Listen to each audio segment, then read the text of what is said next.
Estaba batiendo la masa en la cocina cuando escuché las llantas patinar sobre el asfalto mojado por la tormenta. El frenón me apretó el pecho como si me hubieran dado un puñetazo. Era media tarde de esas grises y húmedas que te obligan a prender la luz aunque todavía no oscurece. No esperaba a nadie. Después vinieron los golpes. 3, suaves, desiguales, como si quien estuviera del otro lado no quisiera estar ahí. Abrí y mi hija se vino abajo en mis brazos. Al principio no dijo nada. Estaba empapada hasta los huesos, la chamarra pegada al cuerpo, el pelo chorreando pegado a la frente. Miraba más allá de mí, no a mí. Los ojos vacíos, como si le hubieran sacado el alma a cucharadas. En una mano traía un sobre manila grandote. Lo supe antes de que hablara papeles del divorcio. Después, en su mochila, encontré los oficios del gobierno. Su empresa había quebrado. 2 finales en una sola semana. La agarré antes de que se fuera de bruces al piso. No lloraba. Eso me asustó más. Todo lo arruiné, susurró apenas con la voz rota. Todos se fueron cuando más los necesitaba. La abracé fuerte, le quité la chamarra, pero no quiso sentarse, ni comer, ni mirarme a los ojos. Se fue derecho al cuarto de huéspedes, su cuarto de siempre, con el póster medio descolorido arriba de la cama, y cerró con llave. Durante 2 horas lo intenté todo: té, caldo, silencio parada fuera de la puerta. Canelo se quejaba a mi lado, rascando suave queriendo entrar. Alma, pregunté bajito una vez. Nada, ni un ruido. No había venido de visita. Había venido a borrarse. Cuando toqué otra vez, por fin habló. Por favor, ya no. Y me callé. Me alejé. La puerta tronó tan fuerte que vibró el marco. Canelo se encogió y dio un ladrido corto. Volvió a rascar ahora con más urgencia. Me agaché a calmarlo, pero él no quitaba los ojos del picaporte. También lo sentía. Algo estaba muy mal. Los días se hicieron bola. Alma casi no salía del cuarto. Cuando pasaba por la puerta, a veces la oía llorar bajito, otras nada. Casi siempre silencio. De ese pesado que parece que algo va a reventar. Dormía de día, las cortinas siempre cerradas. Le dejaba comida afuera, tostadas, caldito, huevito revuelto. Casi no lo tocaba. A veces encontraba el plato corrido, apenas probado. A veces ni eso.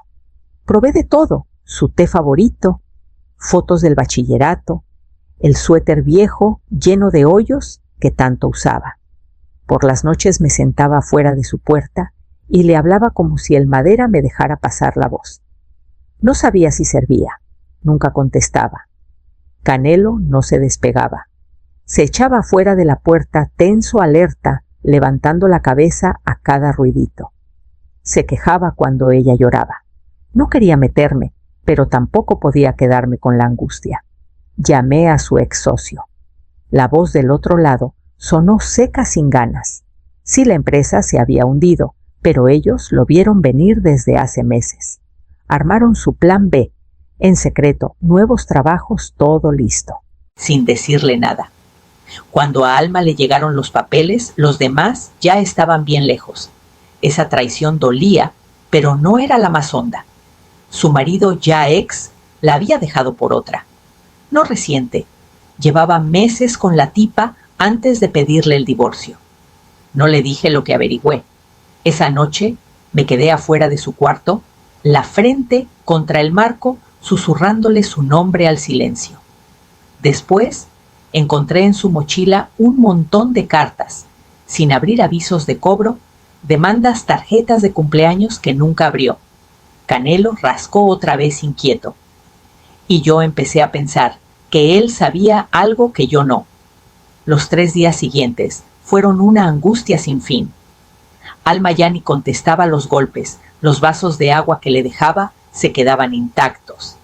Se oía de vez en cuando que se movía en la cama vieja, que crujía, pero cada vez menos. Canelo estaba cada hora más nervioso. Ya no solo esperaba afuera, recorría el pasillo de un lado a otro, gimiendo bajito, dando vueltas como si dibujara un mapa de peligro que solo él veía. Cada vez que intentaba alejarlo, se zafaba y se pegaba otra vez a la puerta, escuchando.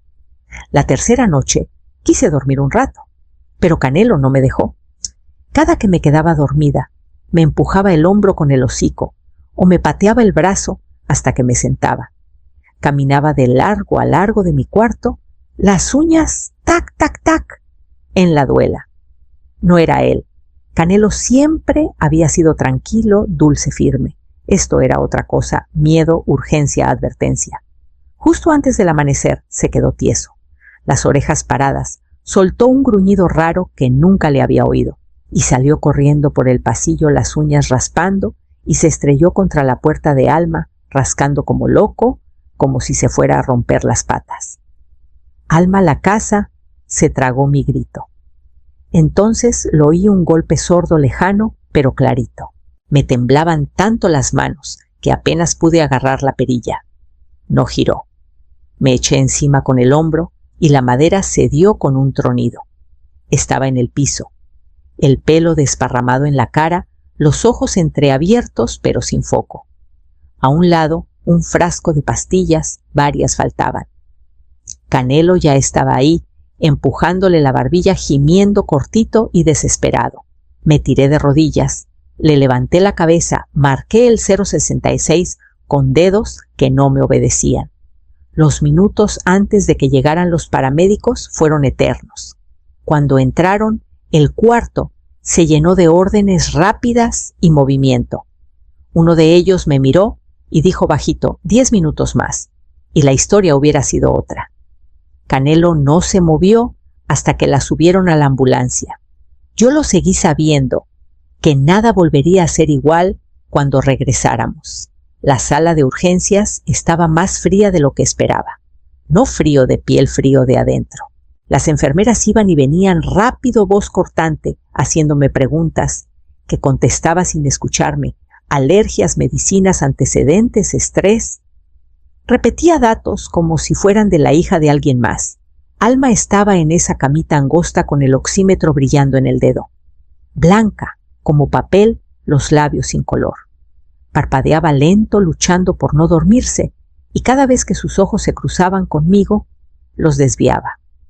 Vergüenza, cansancio, confusión, todo junto. Llegó una psicóloga a media mañana, voz tranquila, en medio del pitadero y los pasos. Se sentó conmigo en un rincón y me explicó lo que Alma no podía: la quiebra de la empresa, la traición del marido, el desastre financiero que no se había atrevido a mirar de frente, cómo cada golpe se había apilado encima del otro hasta que no quedó ni un rayito de luz, ni espacio para respirar. No vio salida, dijo la doctora. Cuando el ruido es demasiado, la gente busca el silencio que cree definitivo. Asentí, apretando tanto la correa de Canelo que se me pusieron blancos los nudillos. Él sentado a mis pies, mirando a Alma como si la estuviera despertando con la pura voluntad. Cuando el médico dijo que ya estaba estable, sentí alivio y miedo al mismo tiempo. Estable no es seguro, es solo una pausa, y el camino que venía era muy angosto. Los primeros días en casa serán los más duros, me advirtió. Hay que cuidarla mucho. Cuando por fin me senté junto a su cama, Alma giró apenas la cabeza. La voz le salió rasposa, casi nada. No quería desaparecer. Solo ya no sentía nada.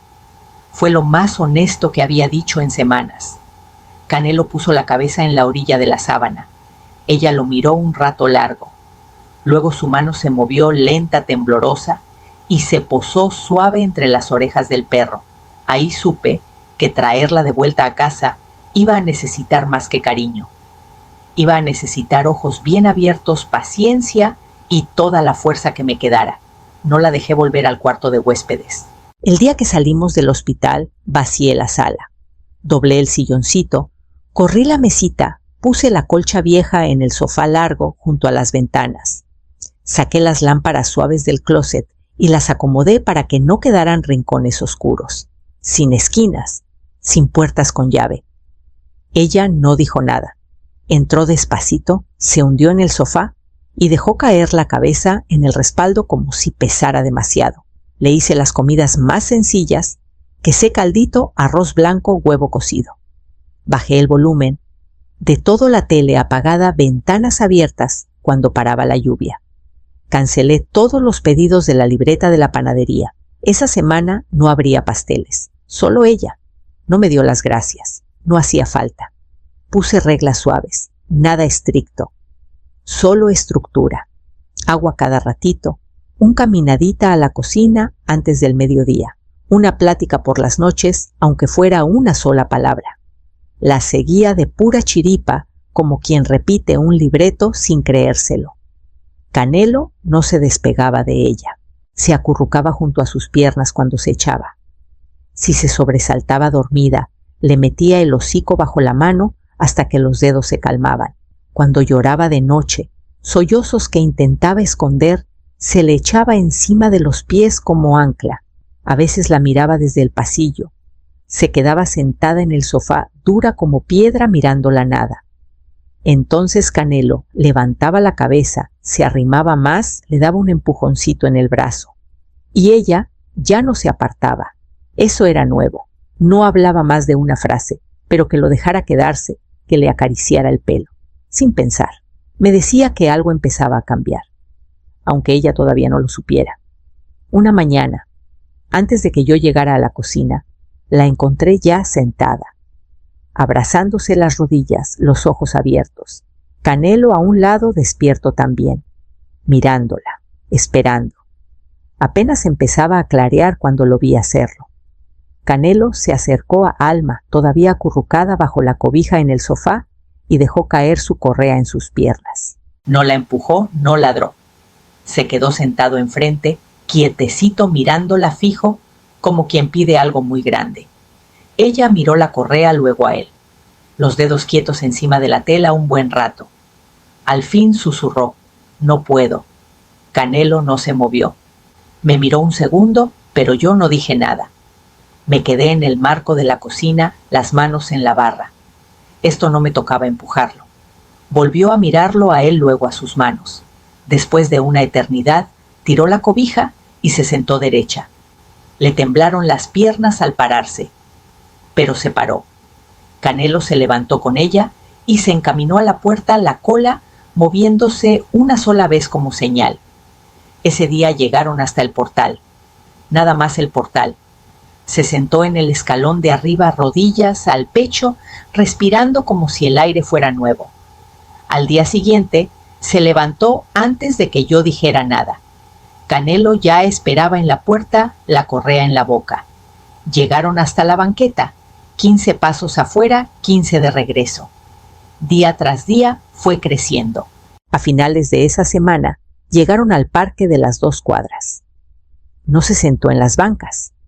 Solo caminó por la orilla, mientras Canelo trotaba delante, volteando cada rato para checar que todavía lo siguiera.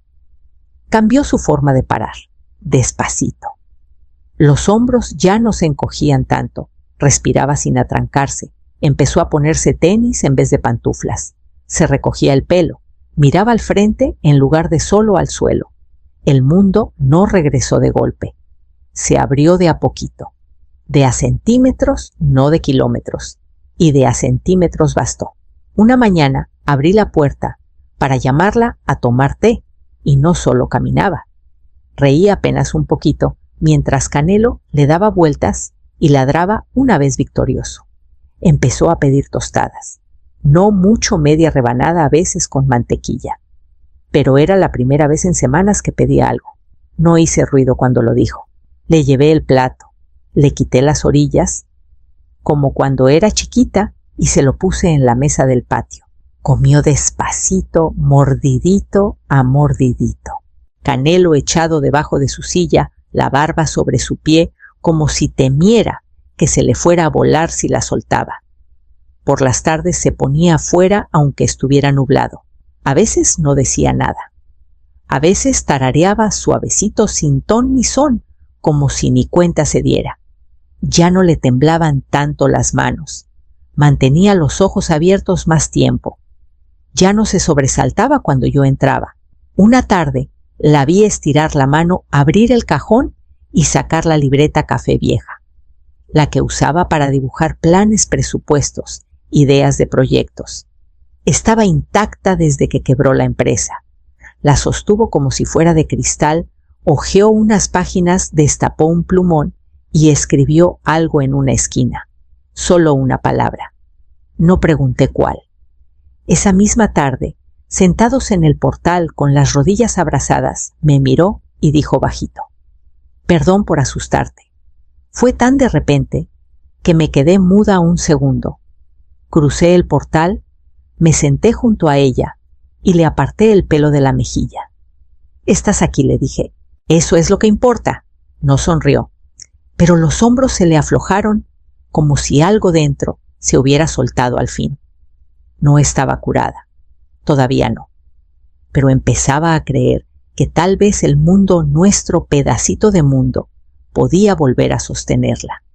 Esa noche se paró en la cocina, el pulgar en la barbilla, mirando el montón de sobres sin abrir que yo no había tocado. Sin decir nada, tomó uno. Los sobres se quedaron ahí semanas. Una vez los moví para limpiar la mesa y Alma me pidió bajito que no.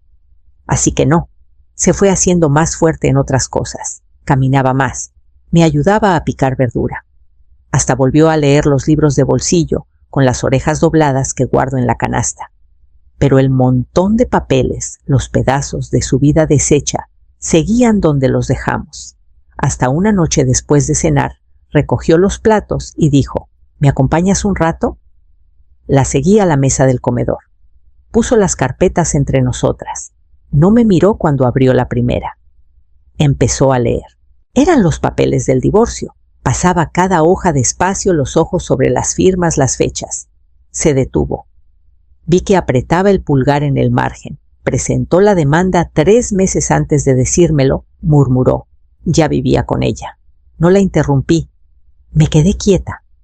Canelo se metió debajo de la mesa y apoyó la cabeza en su pierna. Abrió la siguiente carpeta, estados financieros de la empresa. Una hoja de cálculo con salidas silenciosas. Nombre tras nombre, retirando acciones, sacando dinero semanas antes del derrumbe. Sabían, susurró. Ya se habían ido. Se le llenaron los ojos de lágrimas, pero no cayeron de una. Miró los números, parpadeó fuerte y al fin se dejó llorar. Canelo se acercó más. Ella bajó una mano y la dejó en su lomo. Pero esta vez no se desmoronó, no corrió, no gritó, no se perdió en el silencio. Lloró sí, pero con la espalda recta y la respiración firme, como quien entiende el peso de lo perdido y decide cargarlo igual. Cerró cada carpeta con cuidado, las apiló bien y me miró. «Sigo aquí», dijo, y la forma en que lo dijo, le creí. Los días volvieron a tener ritmo, sin prisas, sin ruido, solo constantes. Café calladito por las mañanas, paseos al parque con Canelo, cenas sencillas donde no hacía falta llenar el silencio. Alma empezó a trabajar otra vez poquito proyectos freelance, desde la laptop que desempolvamos juntas. La vi armar su rinconcito en la cocina, libretas alineadas, taza de té siempre a la mano. Canelo hizo suyo el puesto debajo del escritorio, como si también le hubieran dado trabajo. Volvió a hablar con una mentora de sus primeros años de emprender a alguien que no la había borrado cuando todo se vino abajo. Hablaban una vez por semana, a veces más. Yo oía su voz, subir un poquito en esas llamadas, el tono suave de quien vuelve a hacer preguntas. Hizo un plan de pagos, idea suya. Nadie la empujó. Dijo que quería sentirse otra vez dueña de su vida, aunque le tomara años. No era por el dinero, era por no temblar al abrir la app del banco. Yo no dije nada, solo mantenía la tetera caliente y la luz suave. Una mañana, mientras doblaba ropa junto a la ventana, Alma levantó la vista del escritorio y preguntó: ¿y si lo intento otra vez? No una empresa, solo un proyectito chiquito para empezar, algo que pueda manejar. Me volteé y la vi mirándome sin miedo, con algo que parecía fe. La voz le tembló, pero los ojos no. La cargó a Canelo en las piernas. Él soltó un gruñidito de gusto y se acomodó la cabeza sobre sus brazos. Él me mantuvo viva antes de que yo decidiera vivir por mí misma, dijo bajito acariciándole el lomo. No contesté. No hacía falta. Ya sabía que yo iba a estar ahí. Igual que él. Esa noche sacó una libreta nueva y escribió en la primera hoja con tinta azul. Cuando pasé, sonrió no a mí, a las palabras que acababa de escribir, y luego pasó la hoja. Era una tarde tibia, de esas que te hacen olvidar la hora. La encontré descalza en el portal, los brazos cruzados flojos, mirando a Canelo, dar vueltas lentas y chuecas por el patio. Las patas traseras ya las traía tiesas, la cola se movía más suavecito, pero seguía trotando orgulloso como si encabezara un desfile que solo él veía. Los ojos de Alma lo seguían suaves y callados. Ya no se encorvaba. Estaba plantada respirando hondo, como si los pulmones recordaran cómo llenarse sin doler. Se tocó justo debajo de la clavícula, donde antes vivía la angustia. La cicatriz de lo que la rompió no se había borrado, pero ya no le huía. Salí a su lado con el suéter colgando de los codos y nos quedamos en silencio. El cielo estaba limpio de ese azul que en los peores días la hacía llorar. Ahora solo lo miraba. Se quedó, dijo de repente, casi sin voz. La miré. Pensé que todo se había ido. Mi trabajo, mi matrimonio, yo misma. Parpadeó lento. Pero tú y Canelo se quedaron. No contesté. Me agaché cuando Canelo llegó jadeando la lengua de fuera, el pelo más gris, pero todavía tibio, cuando le puse la mano entre las orejas. Se sentó entre nosotras, soltó un suspiro hondo de satisfacción y empujó la cabeza contra la pierna de Alma, hasta que ella bajó la mano y tocó la mía. No nos soltamos. El mundo no había cambiado. El daño no se había ido. Pero ella había cosido algo de verdad. No la vida que creía querer, sino una vida donde podía pararse, respirar, quedarse. Apoyó la cabeza en mi hombro, apenas como cuando era niña, y llegaba cansada de jugar todo el día. Canelo se echó encima de nuestros pies centinela, callado todavía, cuidando lo que casi perdimos.